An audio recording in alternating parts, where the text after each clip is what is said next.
Alright, this video is about how to analyze position versus time graphs.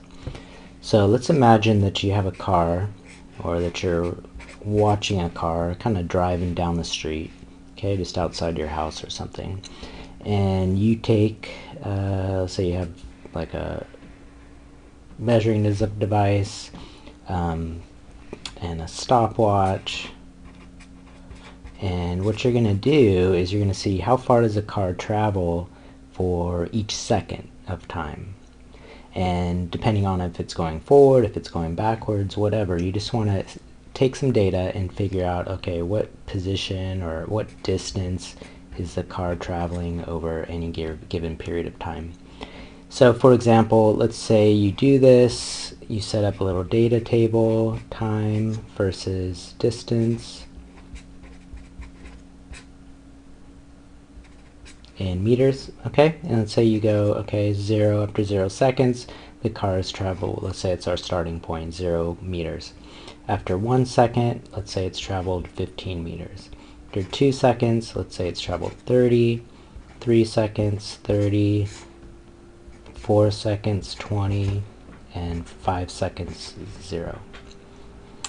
So here's your data that you've collected. And what we're going to do now is we're going to go ahead and construct a graph of time versus distance, and oftentimes we'll refer to this as a position. We should do that, but you could use distance as well. And yeah, so we're going to go ahead and set up this graph. So why don't you push pause and graph this yourself, and then when you're ready, come back to the video. Alright, so here's our position versus time graph. Shaped like this. And so one of the things I'm going to ask you to do, anytime you have a graph with lines on it, actually, what do you think I'm going to ask you to do? Find the slope. So anytime there's going to be lines on a graph, I am going to ask you to find the slope, and we'll use that to help us analyze that. So let's go ahead and do that. Let's find the slope. It's too big, isn't it? Let's find the slope for each segment. So we're going to go ahead and find the slope for each segment. And by segment, I mean each kind of time segment here. So for example, you could do it every second, like 0 to 1, 1 to 2, and so forth. But you don't have to do that. You can just do when the slope is constant. So we could go from 0 to 2, 2 to 3, 3 to 4, and 4 to 5. So we really, if you look at our picture, we have 4 different slopes here.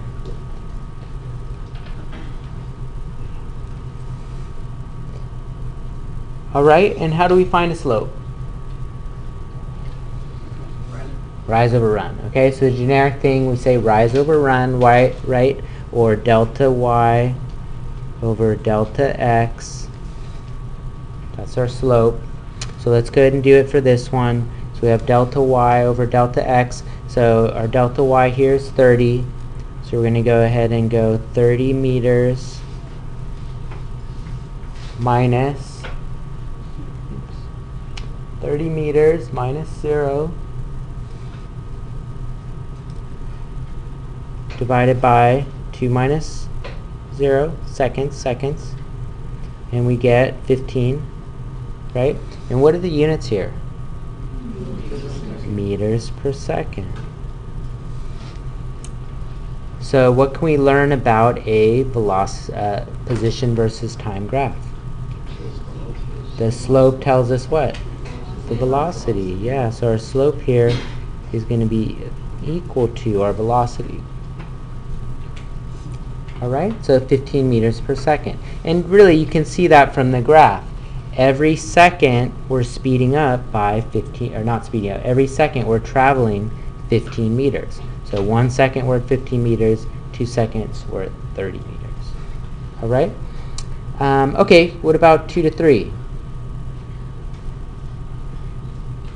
So notice at 2 we're at 30, and at 3 we're at 30. Right? So when we do our slope, what do we get? 0. 30 minus 30.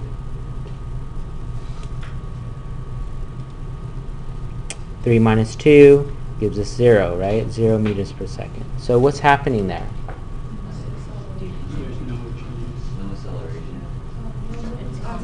There's no movement at all, right? What have we done? Stopped. Okay, so at that point in time, we have stopped, right? So we're at 0 meters per second here. By the way, it's a good idea to take a look at your graph. And we generically say slope is delta y over delta x. But in this case, we have meaning of delta y. What is our y-axis? Position or distance, right? So I could write that instead of delta y, generic, we'll write it as delta d. And what is our x-axis? Time. So instead of writing delta x, what could I write? Time, or delta t. And what is delta d over t? Velocity. Yeah, so delta d over t is velocity. So we can use that to help guide us when we're looking for meaning of slopes. All right, let's keep going. Actually, why don't you keep going? You guys should be able to do the rest on your own. Go ahead and write those out. Calculate those slopes.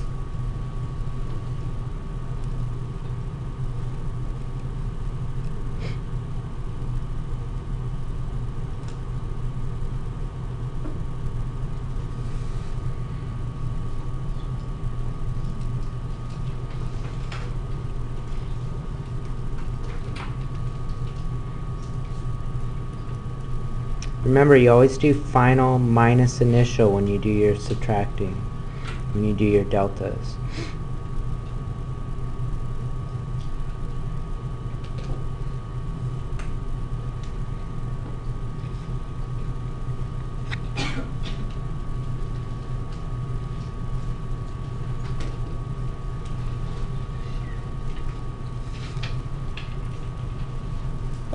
Okay, and if you could, can you write the physical meaning of these? So for example, 0, we said the physical meaning was we were stopped. What's the physical meaning of 15, negative 10, and negative 20? Go ahead and just write it on your paper, and then we'll discuss.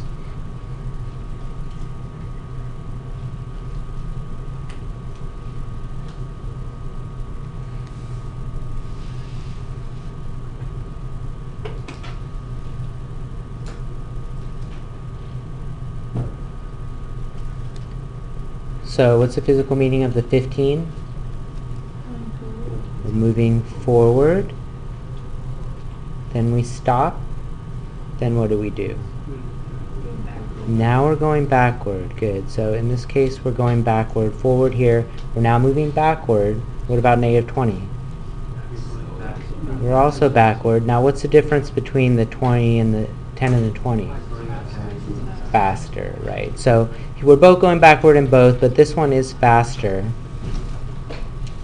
Right? So the last thing I did want to discuss on this is what is the meaning of the steepness of the slope? Okay? Yeah, how fast it is. So in other words, a steep slope means what?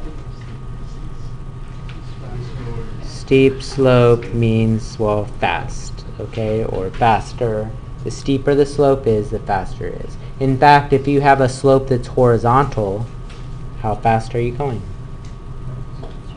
You're not going, right? You're stopped. So you can see here we're at 30 meters, and here we're also at 30 meters.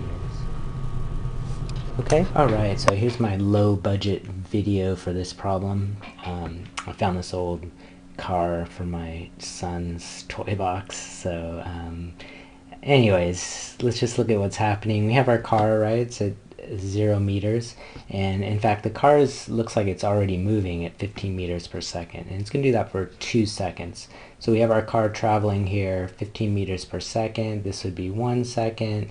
This would be 2 seconds, and at 2 seconds the car actually stops for a second, right? And then at 3 seconds, he's going to go in reverse. Now he's going to move slightly slower, 10 meters per second in reverse this time.